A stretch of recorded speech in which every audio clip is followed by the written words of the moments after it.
Dr. Sia. It's our pleasure to introduce Dr. Daniela Sia today.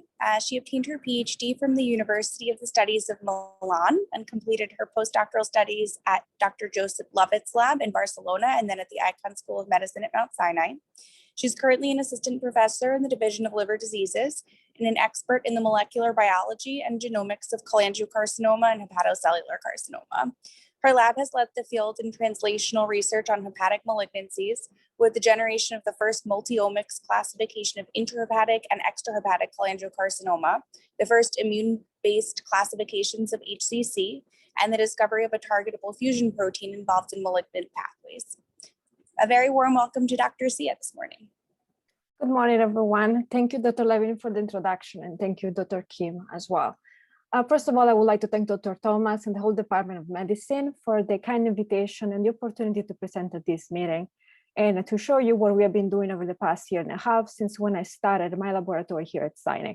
Although, as mentioned, I joined lab Mount Sinai actually in 2012 as a postdoc, and then just last year, I started my own independent research lab focused on biliary tract cancer, and as we heard, in particular on cholangiocarcinoma. And in the next 15 minutes, I will try to give you examples of how over the years we have been trying to bridge the gap between the clinic and the laboratory.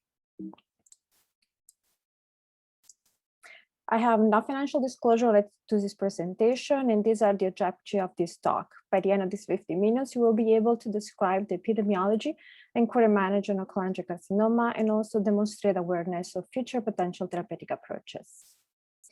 This is the outline of my talk. We have 4 different key points. The first 2 will be strictly clinical, where I will try to provide you an accurate overview of the epidemiology, anatomical classification, and risk factor of the disease.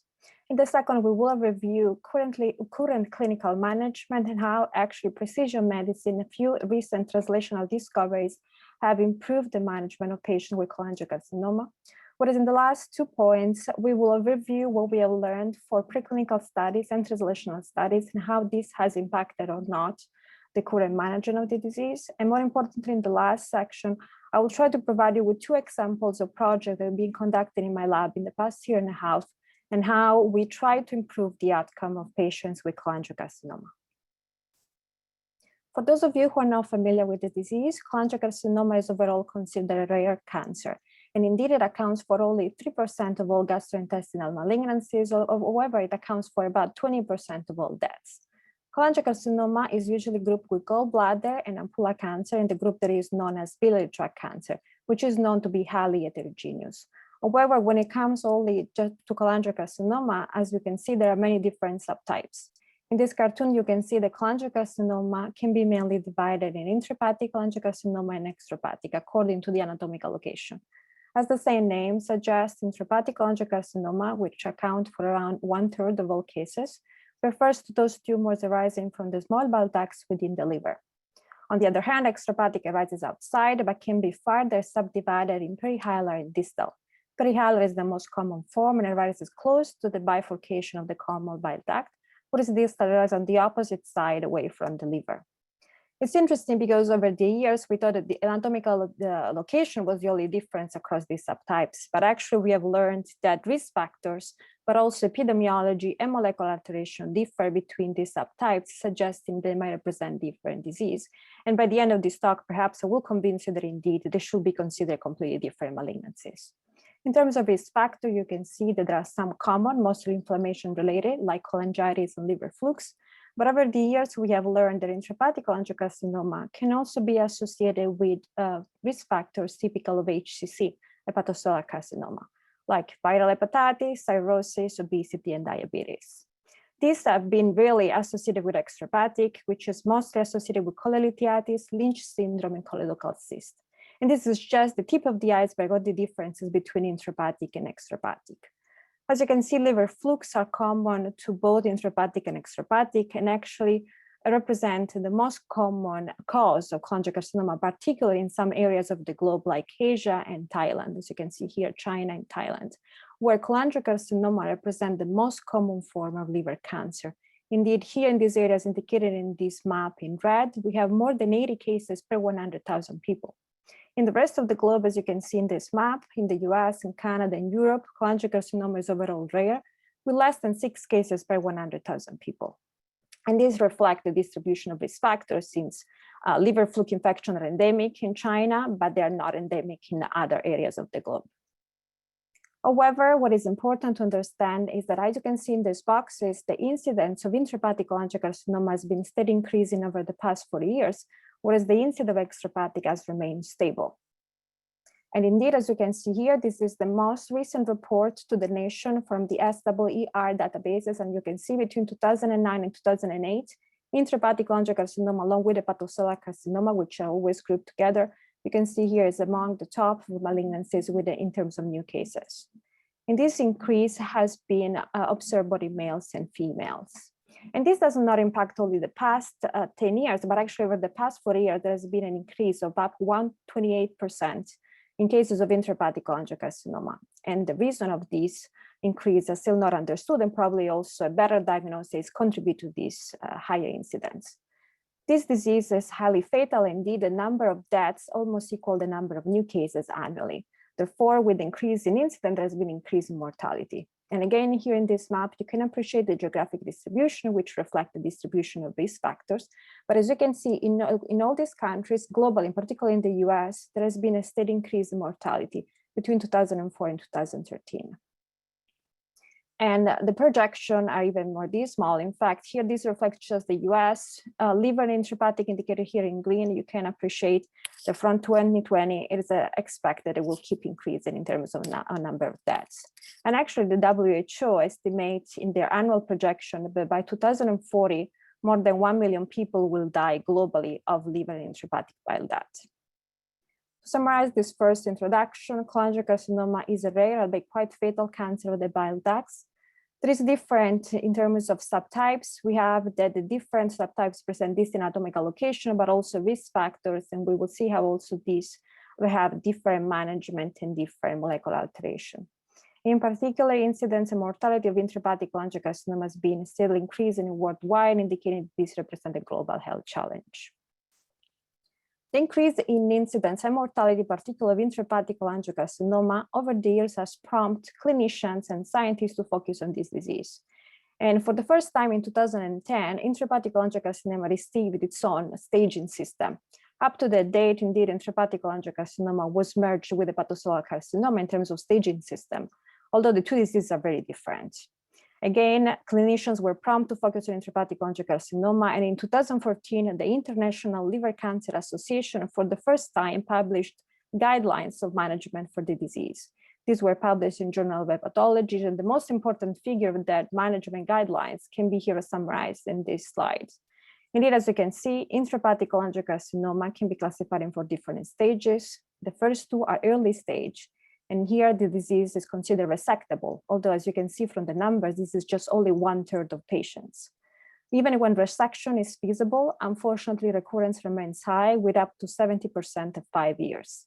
Therefore, in case of a curative resection, you can see here below the 5-year survival rate of 40%, that it drops to 20% in case of a non-curative resection.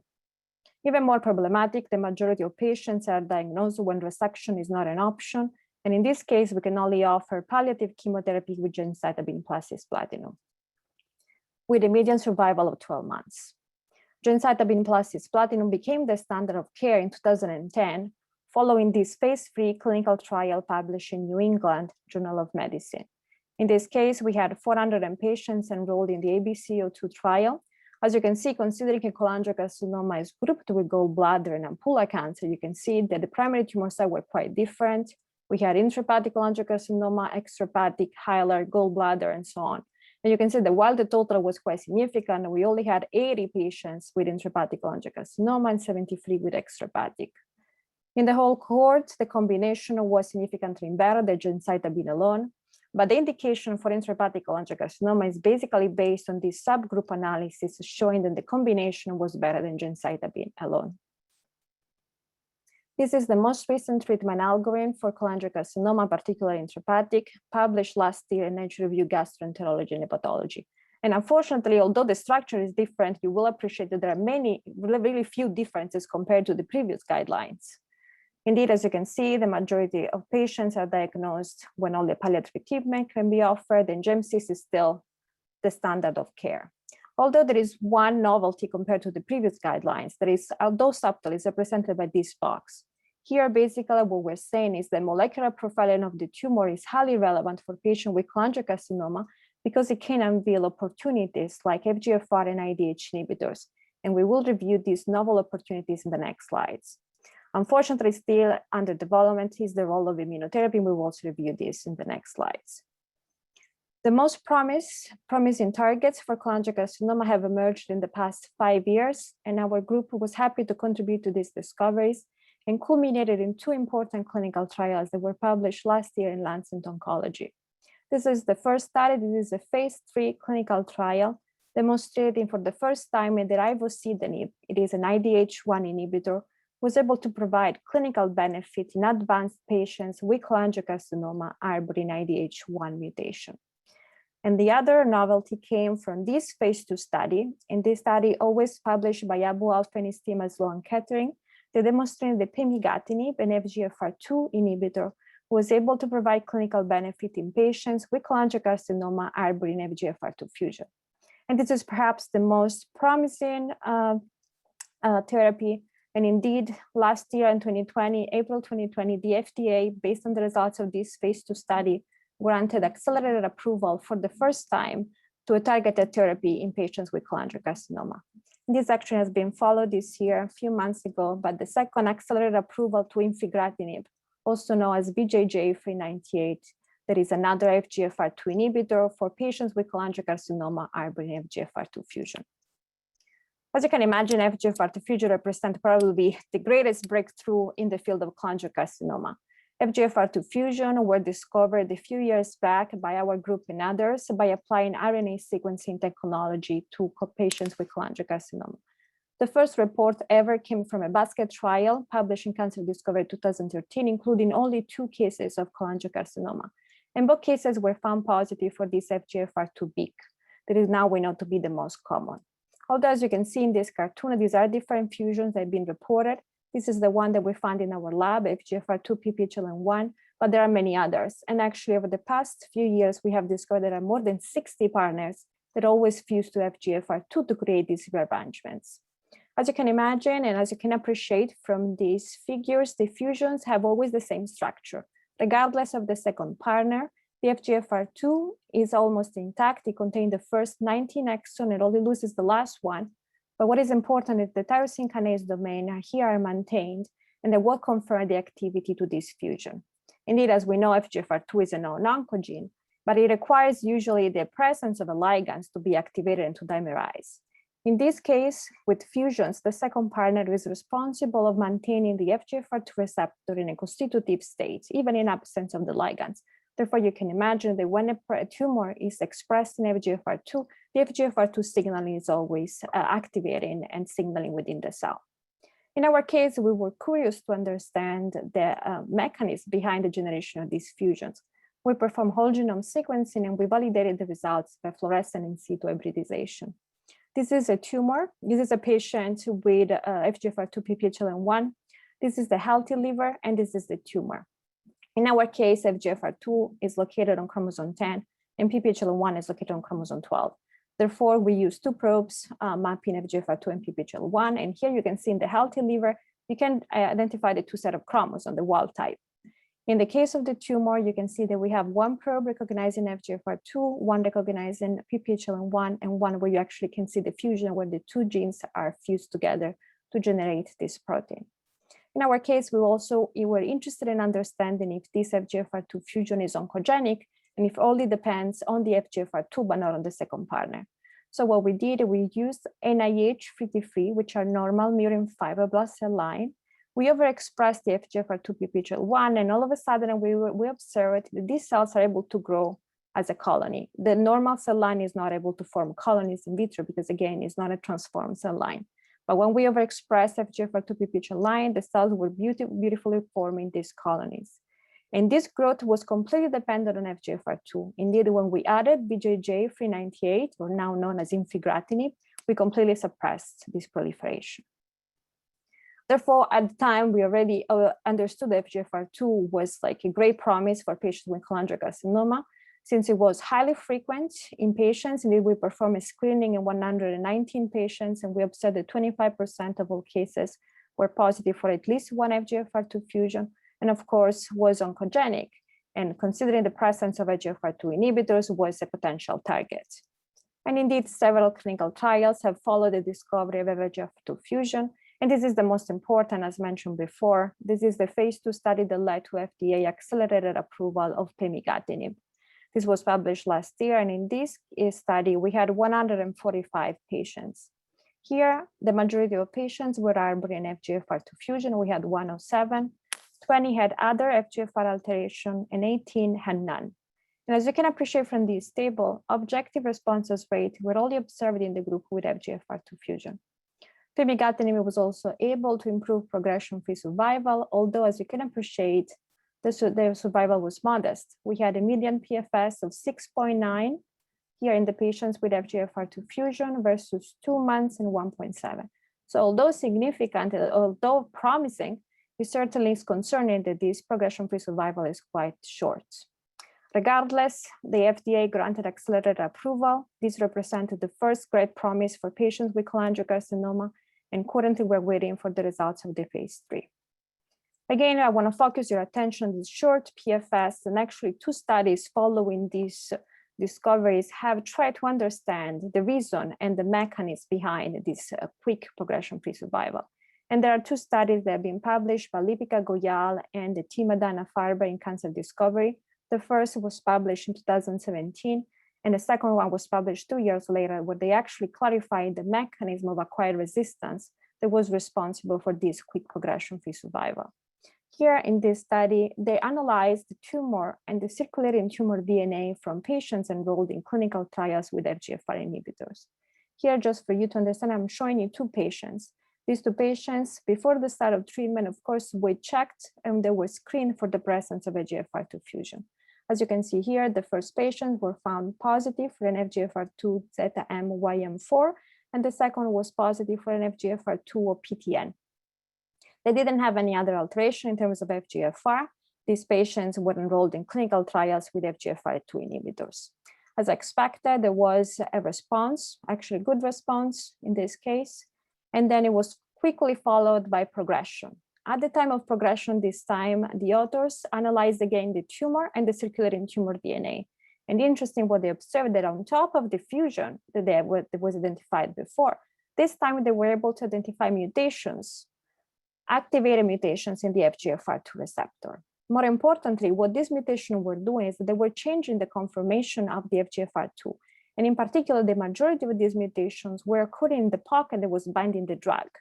Therefore, by changing the conformation, the cell was becoming resistant to the FGFR2 receptor because the drug was not able to bind FGFR2 anymore.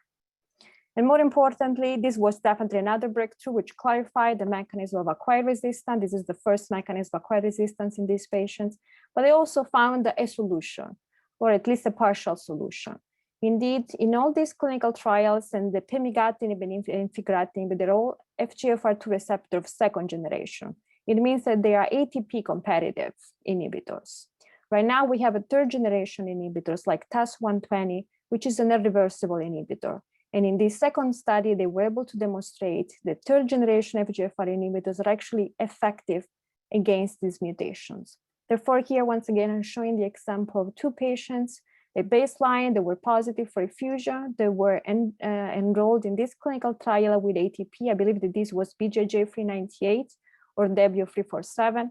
At the time of progression, the authors checked once again, identified specific mutation, and enrolled the patient in a second clinical trial where they were receiving TAS120.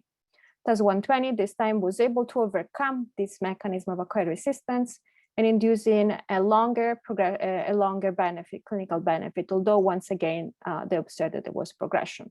And further investigation is currently ongoing, and of course, there is a need to better understand how these mutations can be further blocked. But what is important is that this led to the phase 3 clinical trial that is currently ongoing, and with this irreversible FGFR inhibitor in a phase 3 clinical trial versus GemCis, and we're anxiously waiting for these results. Another important promising for patients with cholangiocarcinoma is represented by mutation in IDH1 and 2. For those of you who are not familiar, IDH1 and 2 are metabolic enzymes located either in the cytoplasm of the cell where we have IDH1 or in the mitochondria. They both have the same function of converting isocitrate into alpha-ketoglutarate.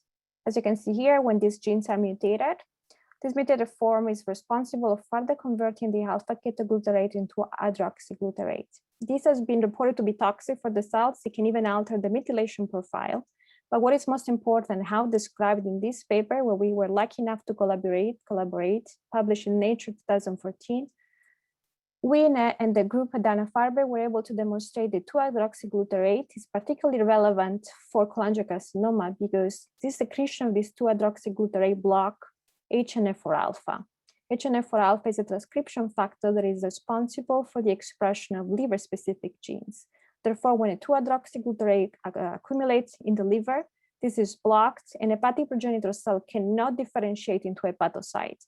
They actually maintain a novel cell state, and in presence of additional alteration, like for example, mutations in KRAS, they induce both cell expansion and formation of cholangiocarcinoma. The most important is that IDH1 and 2 mutation they are quite common in cholangiocarcinoma. Particular IDH has been identified in around 15% of all cases. But as you can imagine, also we have the first specific IDH1 and IDH2 inhibitors, and here you have at least a few, mostly from Agios, the company Agios. And over the past few years, several clinical trials have been conducted with these compounds. And unfortunately, the ones with IDH2 inhibitors, for unknown reason or completely understood, have not been successful. But the ones with IDH1 inhibitor have been quite successful. And actually, as mentioned before, published last year the results of the phase 3 clinical trial with ivosidenib. This clinical trial included 185 patients that were randomized 2-to-1 to receive ivosidenib versus placebo. There were no many difference between the two groups, but what was interesting to observe is that most of patients were patients with intrahepatic cholangiocarcinoma, whereas the ones with extrahepatic were almost quite rare or completely absent. And there was one particularly hot spot that was identified, that is this hot spot in IDH1, R132C. In terms of progression-free survival, ivosidenib was able to prolong progression-free survival, and it was quite significant. Although once again, similar to FGFR2 inhibitors, as you can appreciate, the benefit is modest. We have a median PFS of 2.7 versus 1.4. Therefore, these represent a step forwards, but as you can imagine, the marginal benefits suggest that we need to design combination strategies. And actually, the FDA is currently deciding on the approval of this drug. In the case of IDH, just to mention, is different from FGFR, and it's probably the short progression-free survival is probably due to the mechanism of action of the drug, which is a cytostatic, doesn't kill the cell, but blocks the proliferation. In this context, we cannot talk about immunotherapy. Indeed, you're probably familiar with checkpoint inhibitors that have been quite successful in a subset of patients across several histologies. Unfortunately, when it comes to cholangiocarcinoma, the first clinical trials have been disappointing, and we will review this in the next slides. Before I get into the details, I would like just to provide an overview how checkpoint inhibitors work.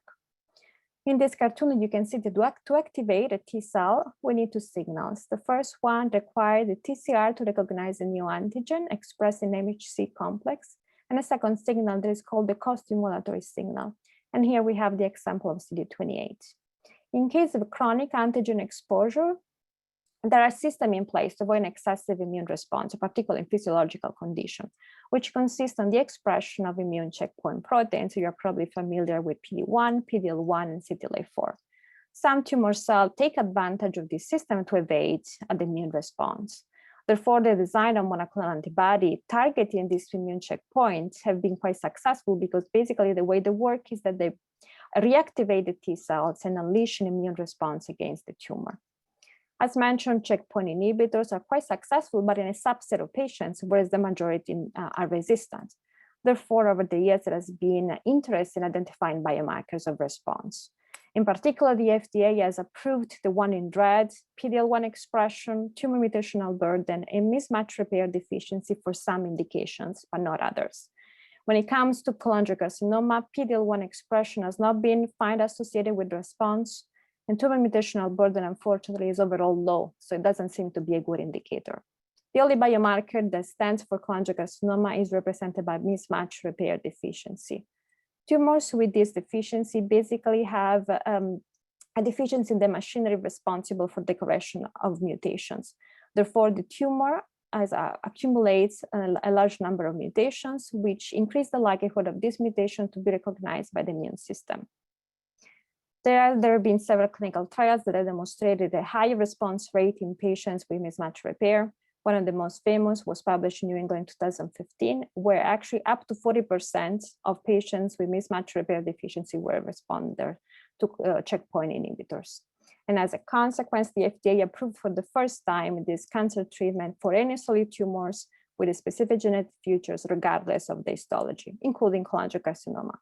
Unfortunately, this marginal impact patients with cholangiocarcinoma because mismatch repair deficiency is quite a rare event, with less than 3% of cholangiocarcinoma harboring this alteration. When tested in all comers, without any selection, so far we're still in an early phase, but there are two keynote studies completed to date.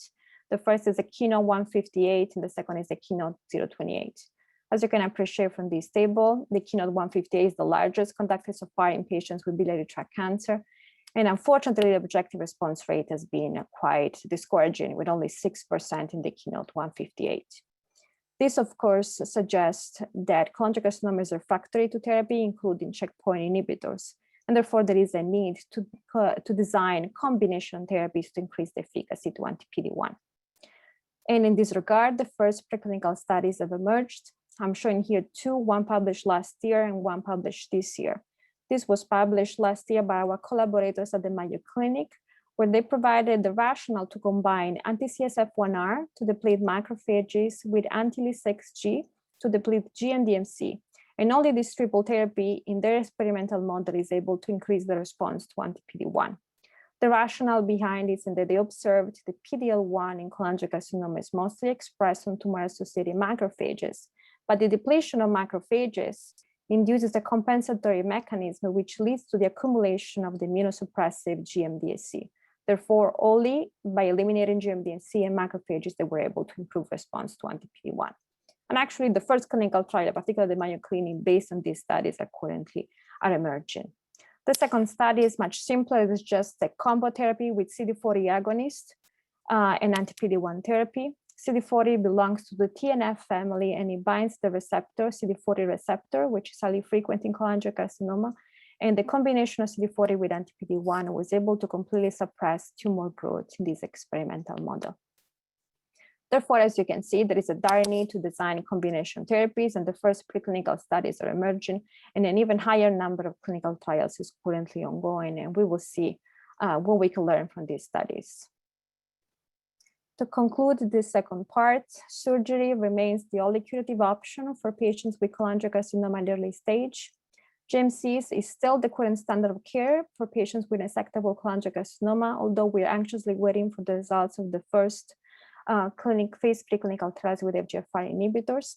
And definitely what we have learned is that molecular profile is essential for this disease, since it can provide access to personalized therapies. And again, as I mentioned, phase preclinical trials with FGFR inhibitors are currently ongoing. Whereas for IDH inhibitors, it's clear that we need to design combination therapies, and the same applies to immunotherapy, since a single agent has been quite disappointing so far. Moving on to the next section, as we have learned by the application of RNA-seq technology, we have learned a great deal in the past few years about the genetic landscape of cholangiocarcinoma. And going back to the cartoon that I showed you before, I tried to highlight how intrahepatic and extrahepatic are different. And the application of whole exome sequencing and RNA-seq further clarified these discrepancies. Indeed, here I'm showing the molecular alterations that are more commonly found in intrahepatic cholangiocarcinoma. And in particular, I want to focus your attention on the targetable alteration that are IDH and FGFR. And as you can see here, while they are quite frequent in intrahepatic cholangiocarcinoma, around 20-25% depending on the cohort and the studies, these are actually rare, completely absent in extrahepatic, which further highlights the molecular pathogenesis of these two cancers is distant. And therefore, perhaps we should really consider them as distant disease, not only in research studies, but also in clinical trials. Since, of course, merging all these patients together with a different molecular profile might actually confound the results of the study. The application of next-generation sequencing to large cohorts has been conducted over the past 5 years. And this is one of the first, published in 2015 in Nature Genetics. You can see a large number of biliary tract cancer was analyzed, around 239. In all these studies, intrahepatic is always the most common subtype, but we have also extrahepatic and gallbladder. Gallbladder is significantly less explored compared to the others, but the first studies are currently emerging. And actually my group is currently collecting tissue from patients with gallbladder to apply single cell-based technologies. These studies have been quite helpful because not only have further highlighted the differences of the subtypes, have identified additional targetable alteration. Here you have some. Unfortunately, all these are less frequent than IDH and FGFR. In patients with cholangiocarcinoma, once they're found positive for mutations in BRCA, EGFR, or BRAF, they're usually enrolled in basket trials. More importantly, and as here indicated clearly in this figure, once again, intrahepatic cholangiocarcinoma and extrahepatic have a very different molecular profile. And here you can see all the different alterations of intrahepatic, which present really little overlap with those of extrahepatic, and even with gallbladder, which of course is outside of the liver, it's even a different organ, and therefore the difference are even higher than within the subtypes of cholangiocarcinoma. Regardless of the mutations, over the years, we have also learned a great deal in terms of signaling pathways, and the ones that are more commonly dysregulated in cholangiocarcinoma, regardless of the subtype. And in particular, there's been a lot of interest in targeting tyrosine kinase inhibitors. These are the most common, and over the past years, several clinical trials have been conducted. Here in this box, you can see the most important, and unfortunately, none of them has elicited positive results. The only one here that I want to mention is the ramucirumab that is still ongoing, and we will see what happens with this monoclonal antibody directed against VEGFR2. Unfortunately, all the others, as mentioned, have been negative and have been quite discouraging. Further suggesting in particular, we need to move away from the all-comers approach and apply a more personalized therapy for cholangiocarcinoma. Other important pathways that are relevant and potentially targetable in cholangiocarcinoma include Notch signaling and here YAP signaling. Unfortunately, over the years, several Notch inhibitors have been designed targeting either the ligands or the receptor or the gamma secretase. And as you can appreciate from the box, unfortunately, the first bullet point already spoiled the problem with these clinical trials. All of them have been halted because of toxicity. And right now, we only have this clinical trial with Notch inhibitors. This is a novel Notch inhibitor that seems to work downstream without, not at the upstream level of the path. It seems to work downstream, although the mechanism is not clear. And hopefully there will be less toxicity with this drug. One message that I want to convey is that, of course, all these negative clinical trials suggest that we need to better understand the disease, and we need, again, a more personalized approach. To do so, we need to understand better the disease. And over the years, I think that what has been neglected from the research standpoint is to focus on the microenvironment. Indeed, from other cancer, pancreatic cancer, we have learned a great deal about the role of the microenvironment. And this seems to be quite relevant also in the case of cholangiocarcinoma. In particular, here you can appreciate the complexity of the microenvironment. The stroma that is quite dense in these tumors consists of cancer-associated endothelial cells, cancer-associated fibroblasts, which represent the majority of cells, but also immunosuppressive cells. And over the years, particularly, we had the advance of single cell-based technology. There has been a great interest in further dissecting the microenvironment of cholangiocarcinoma. In particular, consider that these tumors are highly desmoplastic. CAF, cancer-associated fibroblast, seems to play an important role, not only in driving the growth, but also in driving the response to therapy. And cancer-associated fibroblasts are a heterogeneous group of cells. There are many different subtypes with different function that can promote cancer progression. And the way they work is that can directly or indirectly interact with tumor cells or other cells of the microenvironment. In particular, by secreting specific factors that can only induce an immunosuppressive microenvironment and also influence tumor growth. This year, we were lucky to be involved in this beautiful study published in Cancer Cell. And by applying single cell technologies to both murine and human cells, we were able to identify different subtypes This is mostly based on murine models of cholangiocarcinoma, but similar results were observed when a cross-species analysis with human patients was performed. In particular, we have identified 3 different subtypes of cancer-associated fibroblasts.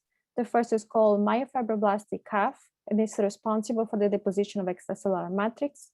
This was called inflammatory CAF, here in red, because it was releasing and overexpressing inflammation-related cytokines and other factors.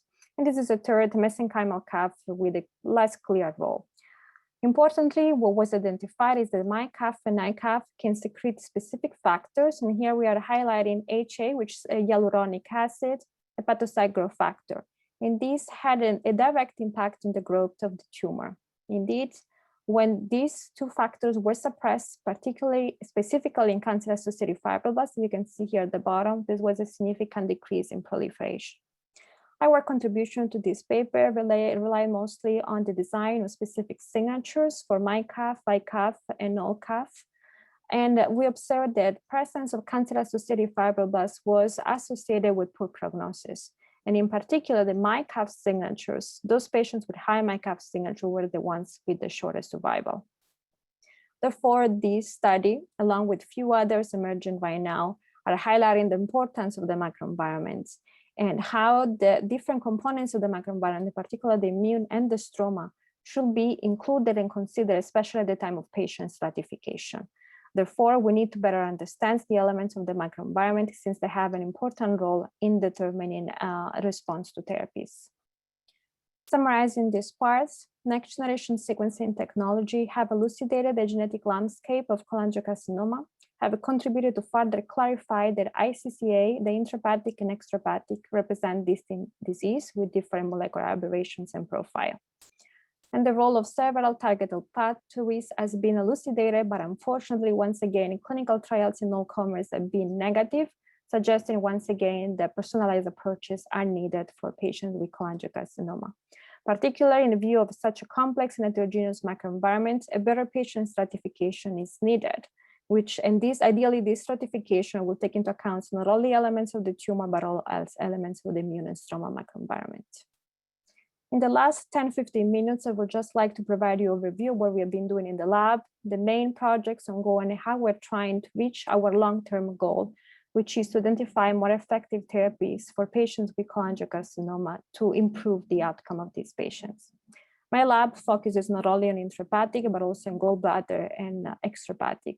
And over the past year and a half, we have been collecting tumor samples from patients undergoing resection for all these different indications.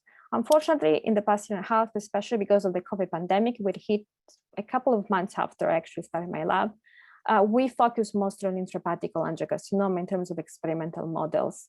Since for iCCA over the years, we'll be able to collect a large number of clinical and genomical annotated patients, and also we have a higher number of experimental models. Although starting in the next few months, we want to also start exploring experimental models of this disease, this other disease. Over the past year and a half, we have mostly focused on 4 different aspects. The first one, as I clearly mentioned before, is that we need a better patient stratification. And considering the role of the microenvironment, we really believe that the perfect patient stratification needs to take into account all elements, not only the tumor cells, but also the stromal cells and the immune cells. And I will show you the results of the first study that are currently under review. A second important focus of my lab is to identify novel targets. For example, the discovery of FGFR2 fusion was definitely a fortunate event, but it really changed the management of the disease. And this is why we really want to focus on identification of novel potential targets to mimic what happened, the success with FGFR inhibitors. Of course, to do so, we need preclinical models. Therefore, we have established several murine models. We're working on creating more also for what it concerns gallbladder and extrahepatic, since the experimental models for the extrahepatic disease are really few. And more recently, in the past few months, we also started focusing on mechanism of metastasis, since metastasis is the first cause of death for patients with cholangiocarcinoma. And then we have actually started to perform single cell based technologies in matched primary and metastatic tumors. Focus on the first example in this first study, as I mentioned and stressed, several molecular stratification have been proposed, and several from our group. Unfortunately, one of the caveats with this classification was at the time we were not looking at the microenvironment. In my case, it was 2019 when I joined Joseph Lab in Barcelona, and we designed the first molecular classification of intrahepatic cholangiocarcinoma. This was published in 2013. We had collected a large cohort of 150 patients with cholangiocarcinoma. And by focusing on the tumor, we identified that there are two main classes. The two classes were called proliferation and inflammation. Proliferation class was the largest, around 60% of the disease, and was quite complex and actually quite heterogeneous. There were definitely aggressive tumors with poor survival and early recurrence, but also were the tumors that were enriched in several oncogenic pathways, most of them targetable. Also several alterations, particular mutations in KRAS, BRAF, and epidermal growth factor receptor. But also this class included a small subset that is what is called progenitor-like CCA. These are tumors that express stem progenitor cells. And this subgroup was enriched in IDH1 and 2. The second group was the inflammation class, which was enriched in interleukin-6 and STAT3 signaling. And these were indolent tumors, really with well differentiation and good prognosis. As mentioned, we had learned a lot in terms of molecular pathogenesis for this classification, but at the time, and it was almost 10 years ago, we really did not take into account elements of the microenvironment, and I think is one of the caveats of this classification. Many other studies have been published, and there is general consensus on the existence of these two classes. Although, once again, this classification did not take into account the tumor microenvironment, which for me is the greatest limitation of this classification. And indeed, this classification has not been implemented in clinical practice. Therefore, what we did over the past year and a half, also because of the COVID pandemic, we were mostly forced to work remotely in the first few months. What we did was to generate a new algorithm. This time, we prioritized elements of the immune and stroma microenvironment, and we generated a novel classification, what we call the STIM classification. This is stroma tumor immune classification.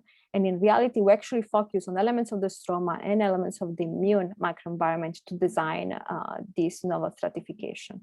This time, instead of two classes, we identify 5, indicated here by different color boxes at the top. The most important message is that 2 classes present a really high immune infiltration. These are called inflamed, whereas the majority of cases were non-inflamed, had really scarce immune infiltration. And more importantly, by adding other levels of characterization, we found out not only the immune composition was different, but also the stroma composition was different. In particular, between these 2 inflamed classes with both high immune infiltration, we observed that this one in yellow, that was called inflammatory stroma, had a really dense desmoplastic reaction, was enriched in myofibroblastic calf, that is the same that I mentioned before, which are responsible for high stiffness and high deposition of extracellular matrix, and which also contribute significantly to the growth of the tumor. On the other hand, the non-inflamed intrahepatic cholangiocarcinoma had really scarce immune infiltration, and each one of them had a specific tumor alteration. For example, IDH1 and 2 mutation and FGFR2 fusion were enriched in this group, along with the abundant macrophages type 2. On the other hand, this blue, for example, was enriched in regulatory T cells. All this to say that we have identified 5 different subtypes, and each one of them is not only unique in terms of tumor aberrations, but also in terms of immune and stroma. And this provides a better platform for us to design combination strategies. And I will give you an example in the next slide. Just to mention that in addition to the different molecular and microenvironment differences, we also observe difference in clinical features, and in particular, this group of tumors in red and the yellow were the one with the worst survival. Also, stage was different. In particular, this group in green was the one with the earliest stage tumors. Why I really highlight this classification is that by providing a better understanding of how tumor genotype correlate with immunophenotype and stroma, we can now design more rational combination strategies. For example, based on this, we are speculating that those tumors with an inflammatory stroma and activation of TGF-beta need the dual inhibition of these immunosuppressive elements like TGF-beta, but also now with the novel KRAS inhibitors, perhaps we can block oncogenic KRAS. to elicit a better response to PD-1. Therefore, we need to eliminate the breaks and what is inducing an immunosuppressive microenvironment to make these tumors more sensitive to checkpoint inhibitors.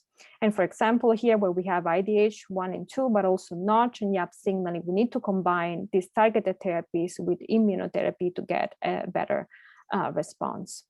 And although, of course, this is only based on in silico data, what we've been doing in the past few months is that using murine models able to replicate the different subtypes, we're actually testing this combination to demonstrate and prove, have the proof of concept this molecular stratification is valid.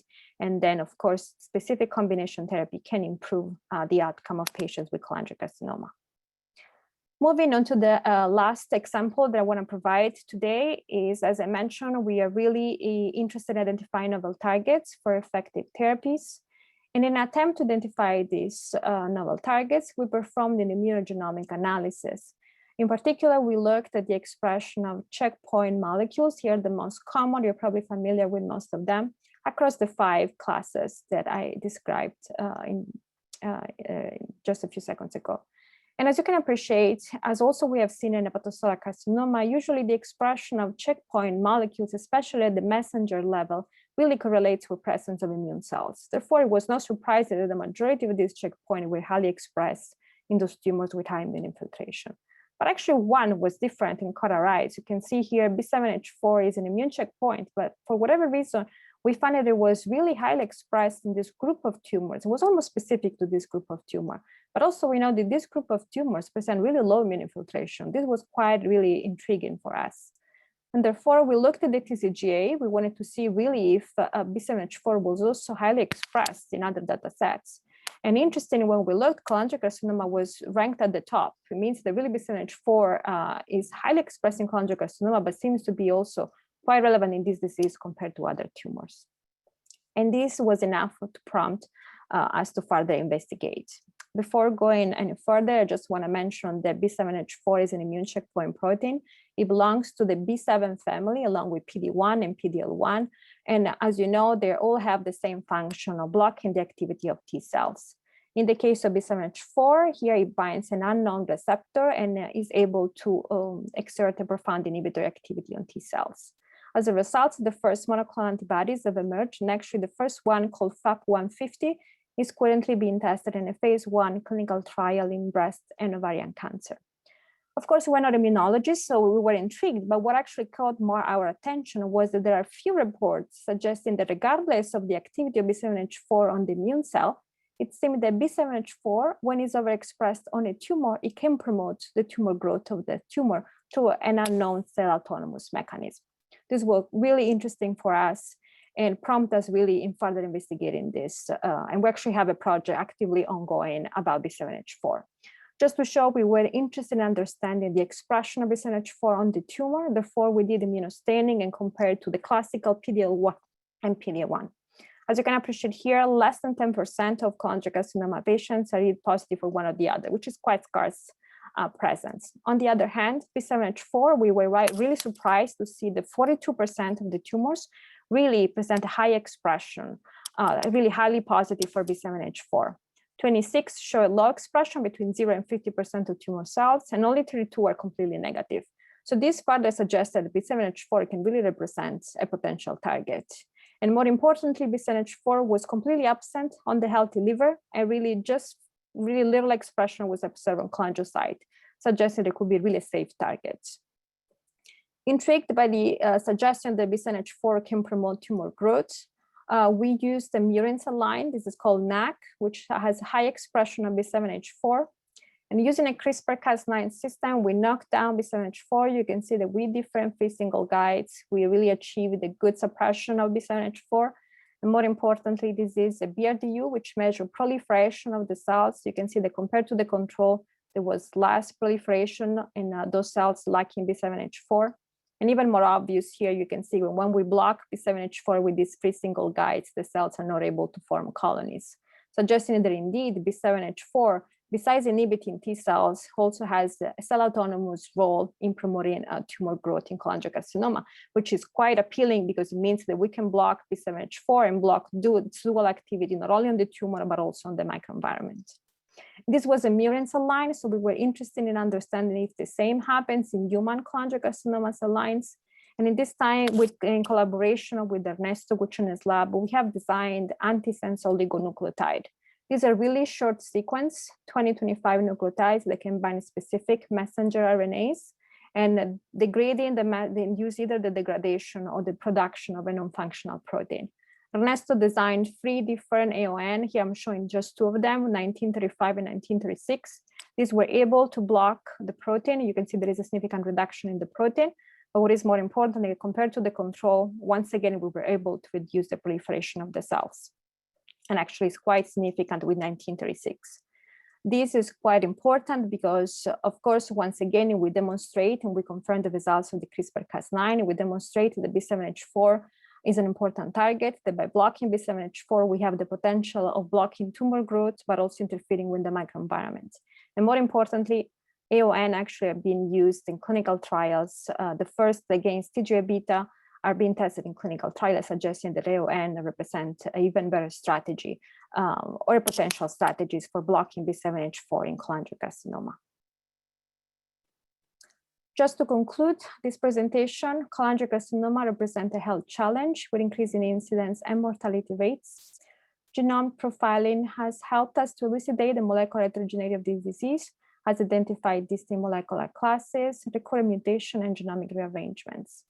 Unfortunately, immunotherapy, despite being promised in many other cancers, has been quite disappointing in cholangiocarcinoma, whereas on the other hand, precision medicine with FGFR and IDH2 inhibitors seems to be quite promising. Other treatments, again, when performed in all comers, have been negative. In particular, RTK and Notch inhibitors have failed to provide encouraging results, suggesting once again that we need a better patient stratification. And ideally, I hope that I've showed you some results to convince you that the way we achieve the better patient stratifications with our STIM classification, but of course, validation is needed, and actually we're currently providing this additional classification in murine models of the disease. Finally, we're really excited about this discovery and how B7-H4 seems to be highly expressed in cholangiocarcinoma. It's an immunoregulatory protein, but seems to play an important role in inducing a cell autonomous growth of the tumor. Therefore, we hope that by using AON, antisense oligonucleotide, we can interfere with this dual function of B7-H4 and provide novel potential targets, which will benefit a large number of cholangiocarcinomas, since 50% of them have really high expression of this molecule on their tumor. Last but not least, I would like to thank my lab, our internal and external collaborators, the Department of Medicine for the invitation and the support, the Division of Liver Disease and the Tisch Cancer Institute, and all our current and past funding. And of course, all of you for your attention. Thank you very much. Dr. Sia, thank you so very much for that terrific literature. I know that a lot of us were texting and just admiring your body of work, your ability to go between the clinical and the science in the lab. And so really congratulations on what has been really a terrific presentation, as well as a wonderful body of work. There are a few questions in the chat, but I actually have a question for you too. My question to you is this.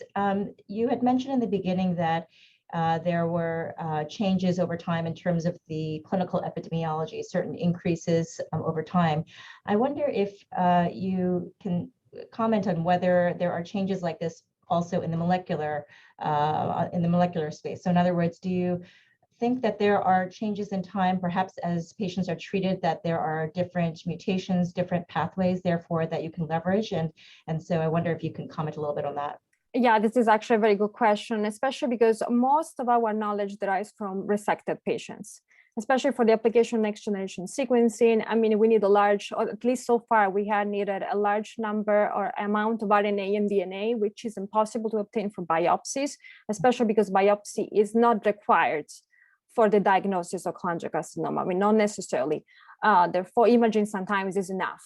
Therefore, most of the knowledge derives from resected patients. So your question is actually quite valid to know if advanced cases have a different molecular profile. And there are only few studies. Actually, one I showed, it was the Clinical Cancer Research 2018, where they analyzed resected cases and biopsy.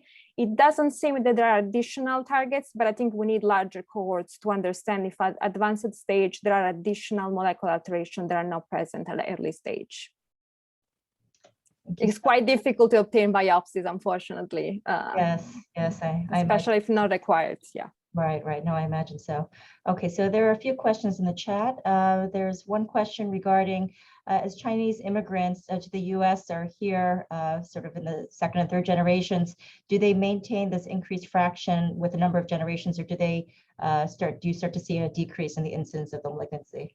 No, I think I will say that also, for example, in our study, we collected a large number of samples from the US, and there were a lot of Asian patients. And I know that the incidence is maintained high even when they migrate to the US. Probably there are some risk factors, there's some genetic risk factors, in addition to things they've been exposed.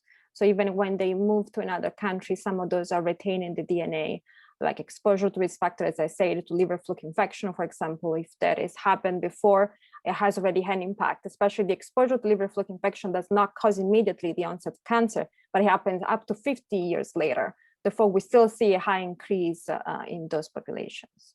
Okay. Wonderful. Also, another question on whether obesity increases the incidence of the intrahepatic cholangiocarcinoma? Yes, it does. Yes, has been reported. Okay. All right. And any unique features of intrahepatic cholangiocarcinoma in the setting of inflammatory bowel disease? Not to my knowledge. It's something interesting. Unfortunately, as I say, the majority of cases arises in a healthy liver, so we don't have enough, a large number enough of patients like PSC or inflammatory bowel disease to do these correlations. But ad hoc studies are required to address these questions. They're all valid questions. Do we have any additional questions for Dr. Sia? Please feel free to type them into the chat.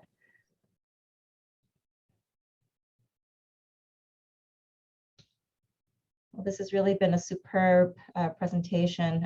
As I said, I can tell just by the degree of engagement that we've had on this call that there are many people who have really felt this is a terrific body of work. So thank you so very much for your time and your efforts. And yes, I can see Dr. Friedman clapping. So wish we could do this. Thank you. It was an honor to present at this meeting. Thank you for inviting me.